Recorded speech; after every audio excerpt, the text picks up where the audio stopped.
L'objectif de cette étude, c'était d'étudier l'évolution de la mobilité en France avant et pendant le confinement.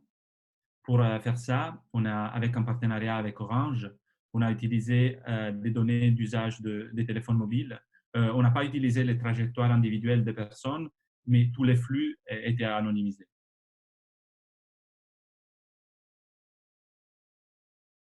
D'abord, on a observé une période de transition juste avant le confinement où les gens réagissaient à l'annonce. Et donc, déjà, on a observé des mouvements, des schémas de mobilité euh, qui étaient différents par rapport à la normalité.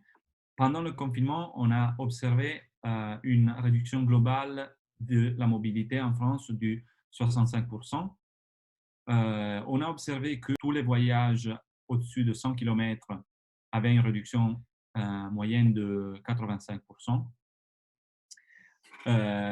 On a aussi mesuré une forte réduction de la mobilité pendant les heures de pointe. Et ça, c'est très intéressant parce que ça peut être lié à l'usage des moyens de transport en commun qui, on sait, d'après d'autres études, sont des facteurs de risque pour la transmission du coronavirus.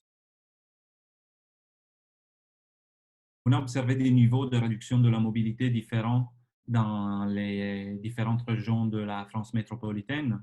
Plus d'hospitalisés, moins de mouvements. Même si c'est juste une association qu'on a observée, on peut penser que peut-être dans les zones où l'épidémie était plus forte, les gens prenaient moins de risques et donc ils se déplaçaient un peu moins, même si les règles du confinement étaient les mêmes partout. La possibilité là, d'avoir quantifié l'impact du confinement et de la préparation au confinement sur la mobilité en France nous donne aussi des instruments, des outils pour le présent et le futur. Par exemple, on a observé juste avant le confinement des très grands déplacements des personnes, par exemple de l'île de France vers la Normandie et la Bretagne. Après, on n'a pas observé une montée de l'épidémie dans ces régions, mais ça peut être aussi parce qu'il y avait le confinement mis en place et le distanciement social strict. Dans la phase de déconfinement, le distanciement social sera moins strict.